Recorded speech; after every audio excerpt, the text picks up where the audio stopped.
Selamat pagi semuanya.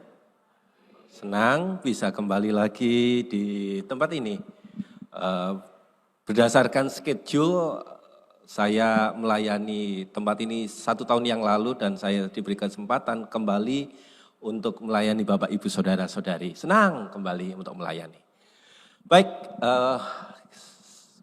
kita akan sama-sama merenungkan firman Tuhan yang saya ambil di dalam kitab Yohanes pasal yang ke-20. Bisa ditampilkan, Yohanes pasal yang ke-20 ayat yang ke-23. 19 sampai ayat ke-23.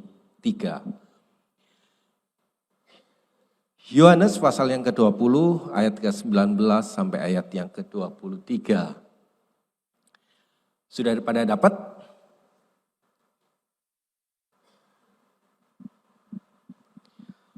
Yohanes pasal yang ke-20 ayat 19 sampai 23 dikatakan demikian. Ketika hari sudah malam, pada hari pertama minggu itu berkumpullah murid-murid Yesus di suatu tempat dengan pintu-pintu terkunci karena mereka takut kepada orang-orang Yahudi. Pada waktu itu datanglah Yesus dan berdiri di tengah-tengah mereka dan berkata, "Damai sejahtera bagi kamu." Dan sesudah berkata demikian, ia menunjukkan tangannya dan lambungnya kepada mereka, kepada para murid-muridnya. Murid-murid itu bersuka cita ketika melihat Tuhan. Kata Yesus sekali lagi, damai sejahtera bagi kamu.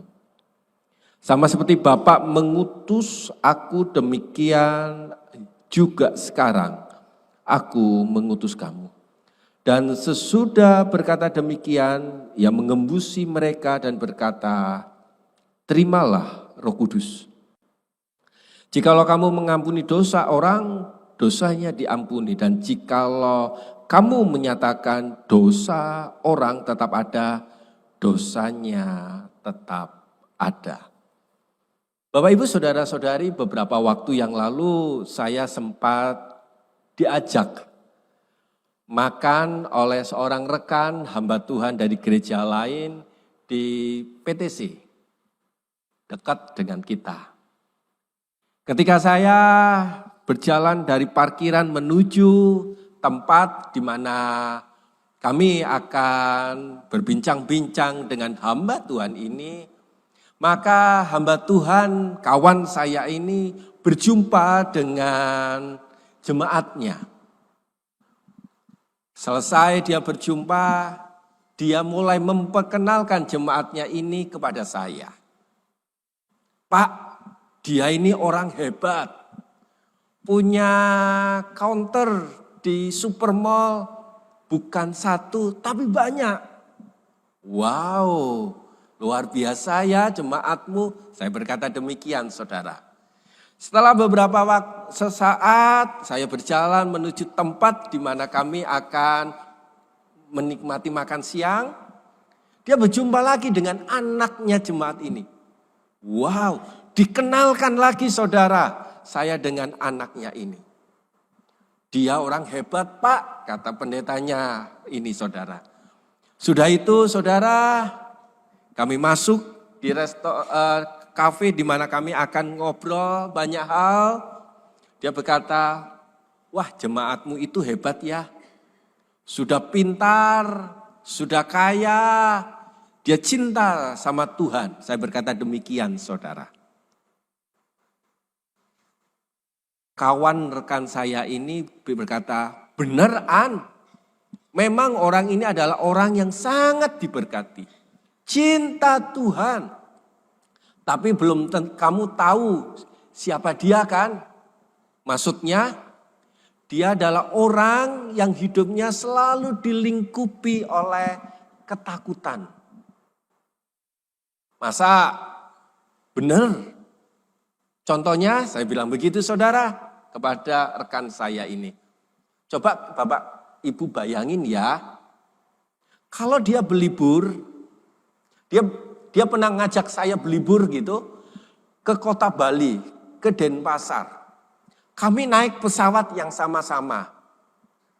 Ternyata istrinya saudara dinaikkan pesawat beda jam. Beda. Lalu saya bilang, mungkin kursinya penuh, kursi pesawatnya penuh. Enggak, mungkin dia lagi sibuk. Enggak juga. Lalu kenapa harus dipisah? Kamu tahu karena dia takut kalau salah satu pesawatnya jatuh, tidak ada lagi yang meneruskan bisnisnya.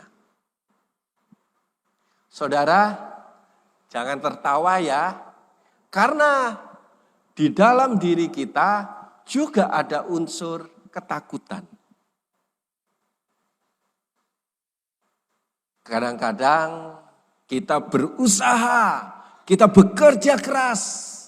Supaya apa? Supaya kita tidak dihina oleh sanak famili, oleh saudara-saudara kita. Kenapa? Karena kita takut dihina. Kadang-kadang anak-anak kita kalau di gereja saya dipaksa pulang sekolah jam 2, kamu harus les nak, nyo. Kak, Titi, kamu harus les. Pulang rumah sampai jam 6 sore, saudara. Kenapa, saudara? Karena dia mengalami ketakutan yang sangat terhadap masa depan anaknya. Sampai ketakutannya itu ditularkan kepada anak-anaknya. Kadang-kadang kita juga mengalami ketakutan dengan kesehatan kita, bukan? Bulan Februari yang lalu istri saya divonis, saudara, sakit aneurisma. Saya pun mengalami ketakutan yang sangat keras. Biasa kalau kita membangun sebuah rumah, apa yang kita lakukan? Pasang tembok yang tinggi, pasang CCTV di setiap sudut ruangan. Itu adalah bukti dari setiap ketakutan-ketakutan yang ada di dalam diri kita.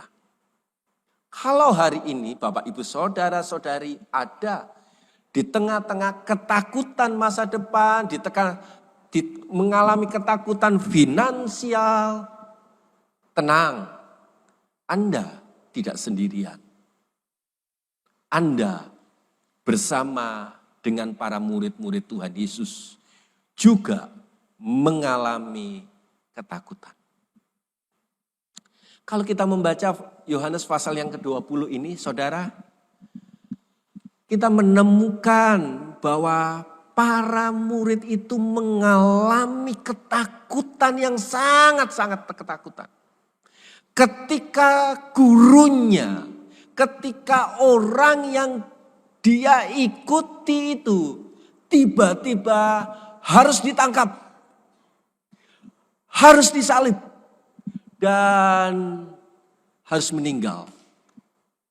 Seperti adat kebanyakan pada waktu abad-abad awal, setiap pemimpin yang ditangkap, saudara, muridnya pun harus ditangkap, diinterogasi, ditanyain, kenapa kamu harus melakukan itu, kenapa harus begini.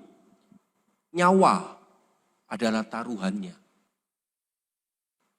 Ketika nyawa adalah taruhannya, apakah yang dilakukan oleh para murid pada waktu itu? Dia pergi ke suatu tempat, ke sebuah ruangan untuk melakukan yang disebut dengan semedi, diem di tempat. Mereka mengalami ketakutan. Mereka berkata satu sama yang lain, jangan bergerak, nggak boleh bergerak, jangan teriak-teriak. Kalau kita ketahuan oleh orang, maka kita bisa ditangkap, kita bisa diadili, nyawa kita jadi taruhannya. Pada waktu itu mungkin mereka berkata, keadaan kita tidak baik-baik saja. Itu yang terjadi. Mereka meresponinya dengan dikatakan pintu-pintu terkunci karena mereka takut. Mereka ada di suatu ruangan, mereka berdiam di sana, mereka tidak tahu apa yang harus mereka lakukan. Seperti kita juga mengalami masa-masa yang mengalami ketakutan yang sangat ketika mungkin debt collector mencari kita. Kita tahu, enak bilang, mama nggak ada.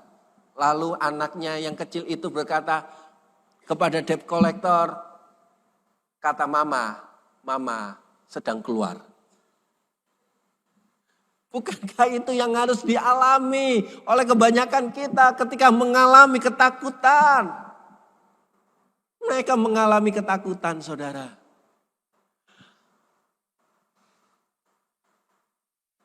Dan pada waktu mereka mengalami ketakutan itu, dikatakan oleh Alkitab kita, pada waktu itu datanglah Yesus, berdiri di tengah-tengah mereka dan berkata, Shalom Alaihim.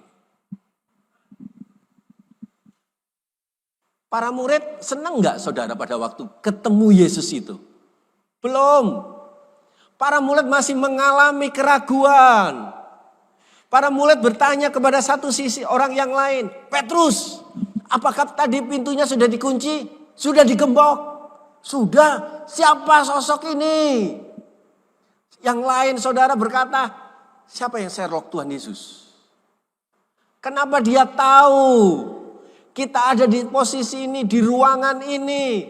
Gak ada yang tahu saudara, Yesus tiba-tiba datang. Dia tidak permisi, dia mendobrak ruangan itu. Dia langsung masuk menjumpai pribadi-pribadi yang mengalami ketakutan. Ketika saya membaca bagian ini, wow, luar biasa. Dia masuk tanpa permisi kepada kita. Tapi dia tahu betul siapa diri kita yang sedang mengalami ketakutan. Dia berkata, damai sejahtera bagi kamu. Damai sejahtera bagi kamu. Saudara, ketika itu terjadi, para murid-murid itu masih plonga-plongo. Dia masih bertanya apa benar ini adalah sosok pribadi Yesus yang dikatakannya dia akan bangkit pada hari yang ketiga. Para murid-murid itu pasti saya mendramatisirkan bahwa mereka lihat satu sama yang lain. Dan dia bertanya, cilaka, dia akan menghukum kita. Cilaka, dia akan menghajar kita. Karena dia meninggalkan Yesus.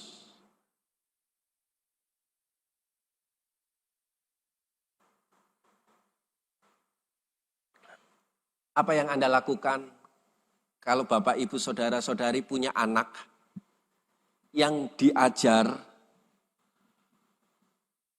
tapi nggak mudeng-mudeng, saudara? Apa yang Anda lakukan? Teriak. Nah, kowe gak iso-iso sih, gitu kan? Gak mudeng-mudeng dah. Mungkin kita mulai nadanya yang biasa-biasa, langsung teriak. Kalau saya mengajari anak saya, saudara, kalau anak saya nggak mudeng-mudeng, pasti tensi saya akan naik. Kok ya gak mudeng-mudeng ini. Saudara, kalau saya jadi Tuhan Yesus pada waktu itu, apakah yang saya lakukan kepada umatnya, kepada muridnya yang 3,5 tahun bersama-sama dengan Yesus yang telah melihat banyak mujizat. Tuhan Yesus, kalau saya menjadi Tuhan Yesus, saya akan datang, saya akan jitaki satu-satu, saudara. Saya akan memarahi satu-satu. Kok gak mudeng-mudeng? Ya wes, mbuh gitu ya, saudara. Gak ngerti aku. Itu yang terjadi. Tetapi bersyukur saudara, saya bukan Tuhan Yesus. Tuhan Yesus datang dengan lembutnya. Dan dia berkata, damai sejahtera bagi kamu. Damai sejahtera bagi kamu. Kalau Anda bekerja sebagai seorang marketing, target Anda nggak kecapek, kemudian Anda dipanggil oleh bosmu, kira-kira apa yang ada di pikiranmu? Pikiran kita pasti akan berkata bahwa bosku ini akan marah. Tetapi ketika engkau masuk ke ruangannya, bosmu akan membawa engkau duduk dan bosmu akan memberi engkau kopi, memberi engkau jajan dan berkata, apa yang sedang engkau gumulkan dengan bisnis kita? Apakah yang bisa saya bantu? Kurang lebih begitulah kondisinya. Dia bukan hanya datang memanggil setiap orang, datang marketing, datang di ruangannya langsung dia bentak-bentak, marahi. Kalau itu dilakukan, inilah yang terjadi. THS esok aku tak metu kerjaan. Wes tunggu gajian lagi tak keluar, orang nggak ngerti lapangan kok gitu. Itu ya kan? Tetapi Yesus datang dengan sangat lembut. Saya nggak ngerti kalau saya ada di tengah-tengah mereka, di tengah-tengah murid-murid itu. Dia berkata, damai sejahtera bagi kamu. Di tengah ketakutan kita, Tuhan berkata, damai sejahtera bersama denganmu. Dia bukan hanya berkata damai sejahtera bersama denganmu. Tetapi dia berkata lihatlah tanganku dan lihatlah lambungku. Artinya apa saudara? Lihatlah tanganku yang akan menggandeng kamu. Lihatlah lambungku karena aku adalah pribadi yang hidup. Saudara, ketakutan itu terjadi karena apa? Ada sesuatu yang hilang, yang gak bisa kita kendalikan. Itulah ketakutan. Selama kita bisa mengendalikan, kita tidak akan pernah mengalami ketakutan. Tetapi ketika para murid itu kehilangan satu sosok, dan Yesus berkata, inilah tanganku yang akan menggandeng kamu. Barulah para murid-murid itu mengalami apa? Sukacita. Tangan Yesus yang berlubang paku itu siap menggandeng Bapak Ibu Saudara-saudari di tengah ketakutan yang ada. Tangannya yang berlubang paku itulah yang siap merangkul Anda di tengah kekecewaan Bapak Ibu Saudara-saudari. Tangan itulah yang akan membawa Anda di setiap masa, di setiap musim kehidupan Anda. Di tangan itulah dia akan berkata, aku mengasihimu. Lambung yang tertikam itulah tanda cinta kasihnya Allah kepada kita. Itu ingin menunjukkan bahwa aku itu hidup, aku itu ada, dan aku ada bersama-sama dengan Anda sekalian. Tadi malam, anak saya dikasih tahu oleh mamanya. Nama anak saya adalah Audrey. Audrey, besok papa ada pelayanan, jadi kita akan berangkat sendiri ya ke gereja. Apa yang dilakukan oleh anak saya, saudara, tiba-tiba dia menangis. Dia cari saya di ruang kerja saya dan dia tiba-tiba memeluk saya. Papa mau pergi ya? Enggak. Lu kata mama mau pergi. Oh besok. Iya, papa mau pelayanan. Deket kok. Kamu nanti di Manukan, papa gereja sendiri. Karena kamu ada acara di Manukan. Lalu anak saya bilang, berapa lama pulangnya? Ya lama, jam 10 selesai kita ketemu lagi. Oh oke. Saudara kenapa anak saya bisa menangis? Karena beberapa bulan yang lalu anak saya dikasih tahu mamanya, papa mau pergi 2 hari. Saudara, setelah itu anak saya menangis dan ketika melihat di hari hanya, dia benar-benar sangat sangat kehilangan sosok papanya ini. Di 2 hari setelah 2 hari berikutnya, 2 hari selanjutnya itu, anak saya tanya sama mamanya, "Mah, papa kapan pulang?" "Ntar siang." Saudara, ketika mobil saya masuk di halaman rumah dan ketika saya berkata, "Audrey," gitu. Apa yang dilakukan oleh anak saya, saudara? Wah, papanya pulang. Itu yang dia lakukan, saudara. Wah, dia senang sekali. Kenapa, saudara? Anda tahu, untuk gak ada istri saya, dia bilang begini, kalau sama mama suka marah-marah. Wah, senang, dia happy. I miss you, papa. Saya nggak bawa hadiah, saudara. Tapi kehadiran seorang papa begitu sangat membuat anak itu happy. Tapi kalau mamanya pergi, anak saya lebih happy, saudara. Dia bilang gini, mama mau keluar kota karena ada urusan kerjaan. Yes, aku sama papa bisa makan enak. Itu yang terjadi, saudara. Saudara, kira-kira apa yang terjadi ketika murid ini mengalami ketakutan dan dia lihat sosok pribadi Yesus? Dia sangat sukacita. Wah, WL kita kalau ketemu Yesus lagunya yang paling cocok lah apa ini? Kalau ketemu kayak gitu itu. Bis Five Face loh.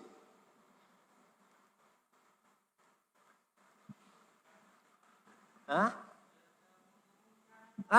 Enggak, itu lagu sedih itu. Bertemu muka denganmu, itu lagu sedih itu. Happy dong. Sukacita lu, dia ngalami sukacita. Wah, Daddy. Mungkin lagunya anak Allah. Yesus namanya. Menyembuhkan, benar dia menyembuhkan. Oye, Jos gitu. Benar saudara, dia mengalami sukacita. Wah, Tuhanku hidup. Apakah itu yang Anda alami ketika aku berjumpa dengan Tuhan?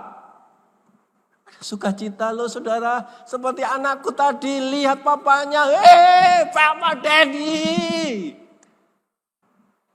Dia gak lagi ngalami ketakutan loh. Dia gak lagi mengalami kesedihan. Para murid-murid itu ketika jumpa dengan Yesus. Wah, dia gak lagi mengalami seperti pertama kali. Dia mengalami benar-benar ketakutan. Dia sendiri cari aman. Tetapi ketika dia berjumpa dengan Yesus, apa yang dia lakukan? Dia sukacita.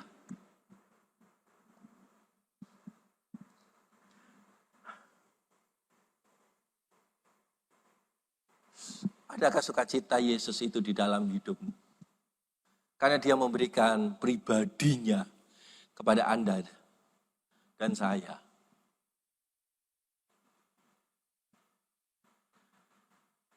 Setelah itu, apa yang dilakukan oleh Tuhan Yesus, saudara?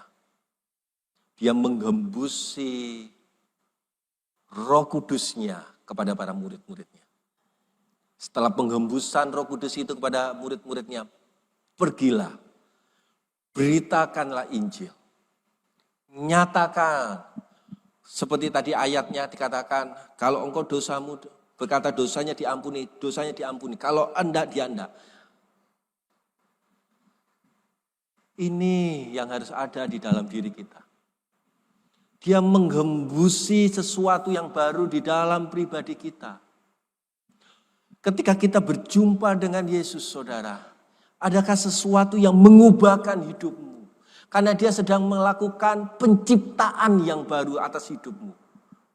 Masalahnya sama, kondisinya sama, tetapi cara berpikir, cara menanggapi, cara meresponi, itu sangat-sangat berbeda.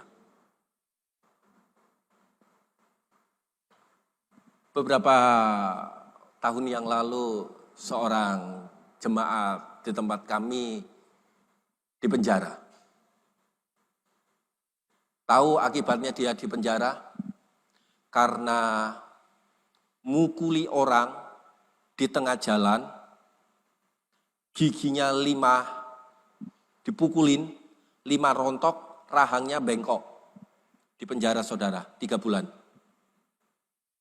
Di penjara saudara, dia ketemu Tuhan Yesus.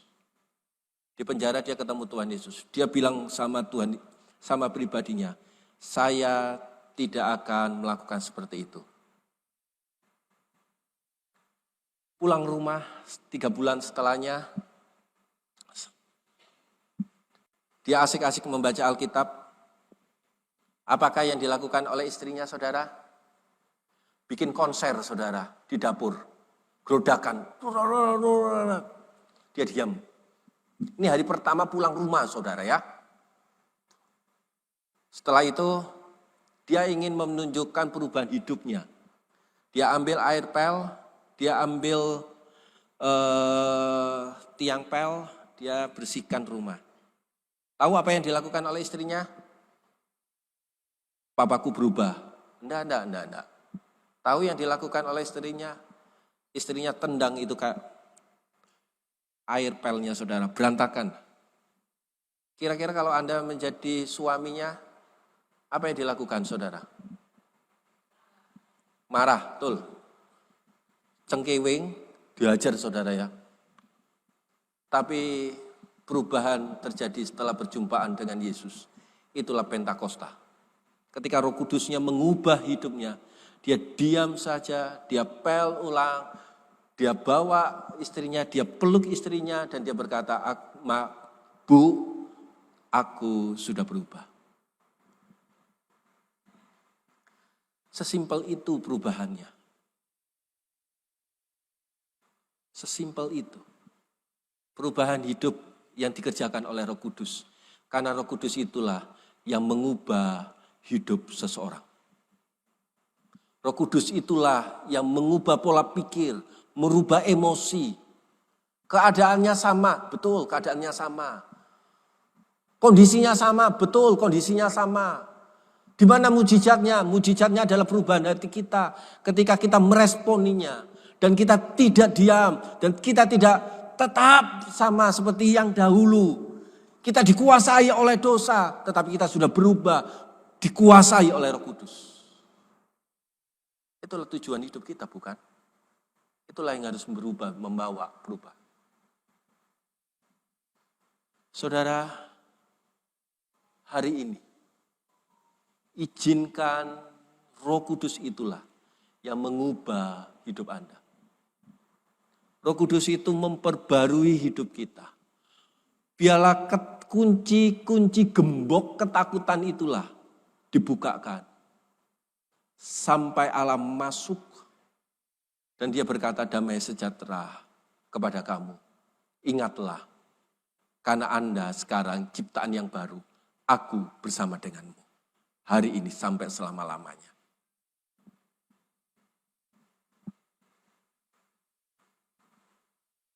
Ketika Tuhan mengembuskan nafasnya itulah, mereka bukan menjadi ayam yang habis dimandiin, ayam jago yang habis dimandiin, yang kedinginan, tetapi menjadi ayam yang berkokok lantang, seperti Petrus, yang tercatat di dalam kitab Kisah Rasul pasal yang ke-6.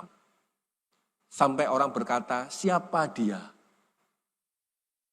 Bukankah dia orang yang tak terpelajar, orang yang biasa, tapi mengapa dia bisa menyampaikan firman, memberi penjelasan firman dengan jelas. Ketika Roh Kudus itu ada di dalam hidup Anda, identitas Anda baru. Anda diberi keberanian dan Anda diberi tugas yang baru untuk membawa berita tentang kemuliaan Tuhan. Saudara, biarlah pada hari ini, ayo kita tinggalkan ketakutan kita dan menaruhnya di dalam damai sejahteranya Tuhan sampai Tuhan membuat kita dan sudah membuat kita menjadi ciptaan yang baru. Kiranya Tuhan memberkati kita semua. Haleluya. Amin.